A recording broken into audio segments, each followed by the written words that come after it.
Hi boys and girls, it's Mrs. Rolfe. Here is chapter 17 of Atticus Claw Breaks the Law. So it's a fight you want, do you? Inspector Cheddar was daydreaming. In the dream he was an expert at karate. He'd just caught the burglar who was dressed in a Santa Claus suit with a sack marked booty sneaking down a chimney. Hiya, kerchung, smack, pow! With a few clever kicks and chops, the burglar was at his mercy. Inspector Cheddar whipped out the handcuffs. You're under arrest, mate. Then he stared in disbelief. The burglar had grown wings. In a flash, he turned into a black and white bird and flown back up the chimney and away, cackling loudly to himself. What are you babbling about now, Cheddar? The chief inspector of Bigsworth said. Inspector Cheddar woke with a start. He was in the police station at Bigsworth, puzzling over paperwork, not catching burglars at all. Sorry, sir.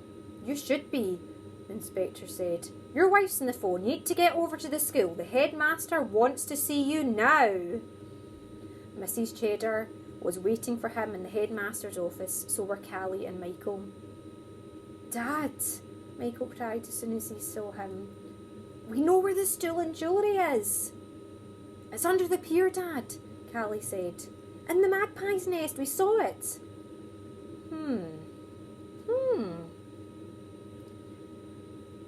The Inspector Cheddar sat down opposite the headmaster. He looked at Callie and Michael, puzzled. Callie's face was flushed. Michael had seaweed in his hair. Little piles of sand leaked out of their trainers onto the headmaster's floor.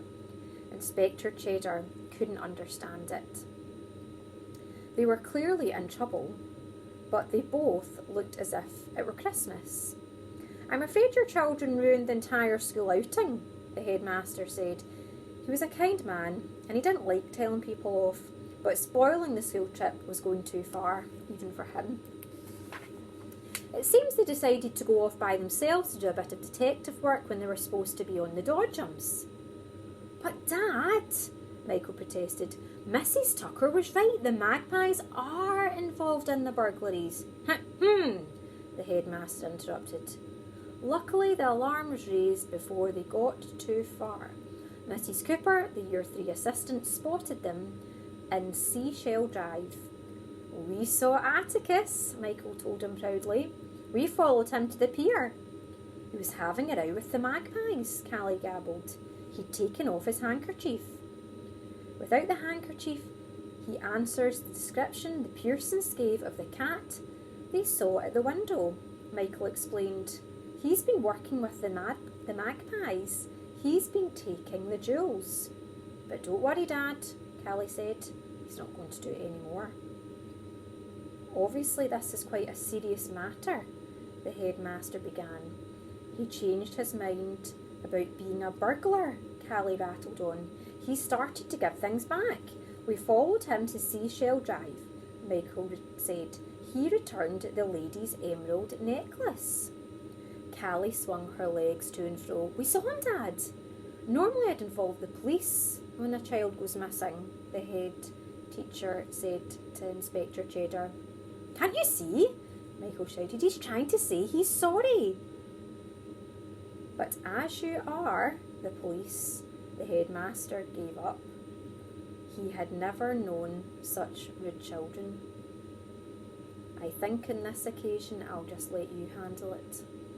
As soon as they got into the car, Michael and Callie started talking at once. Inspector Cheddar held up his hand for silence. I don't want to hear another word about it. He turned the key in the ignition. But Dad, I said zip it, he shouted. This was an expression Inspector Cheddar usually reserved for people who complained about parking tickets. Now he was using it on his own kids. Callie started to cry. Michael bit his lip. We're just trying to help, he said quietly. Mrs. Cheddar glared at her husband and she put an arm around Callie. Michael held her other hand. They might be telling the truth, you know. Have you thought about that? Maybe they're right. Maybe Atticus was the burglar, but now he's changed his mind. Maybe he was trying to say sorry. Maybe the magpies are involved. They tried to steal your badge, didn't they?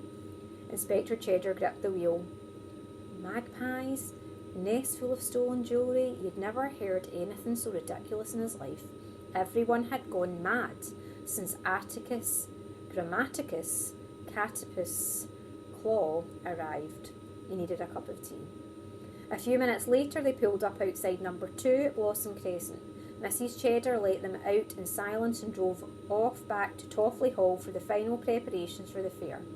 Inspector Cheddar marched up the path and let himself in.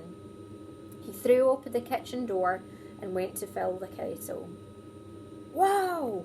He tripped over the cat basket and banged his head on the cupboard. Inspector Cheddar was in pain.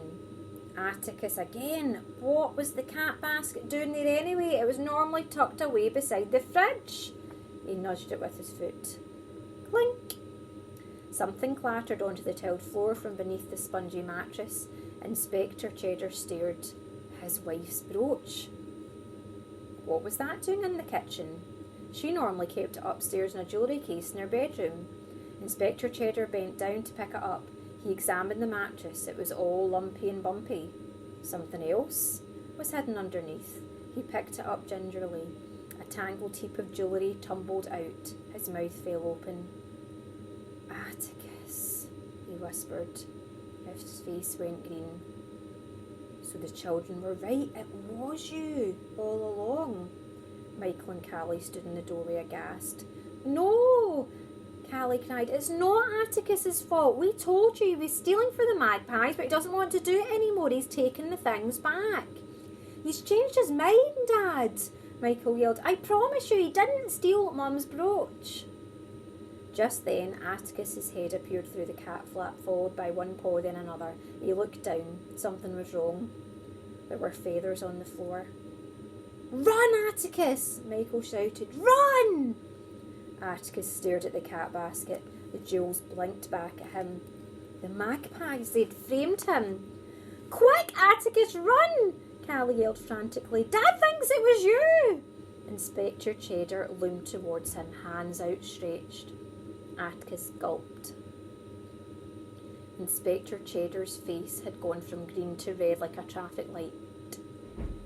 Gotcha, he hissed. You cat criminal!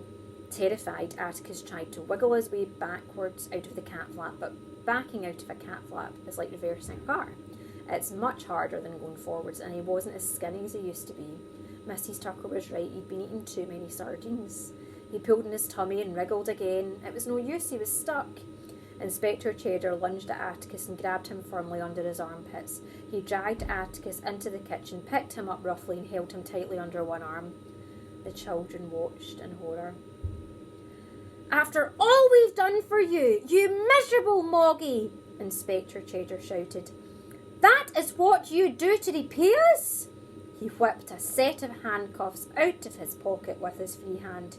He clipped one end round Atticus's neck and the other round his wrist. Snap! You're under arrest, Atticus Claw, Inspector Cheddar said. Atticus's ears dropped. Outside, there were some birds, and they were making a chattering cry. The magpies! Callie started to tremble. She clung on to her brother. They're laughing at Atticus. Michael shivered.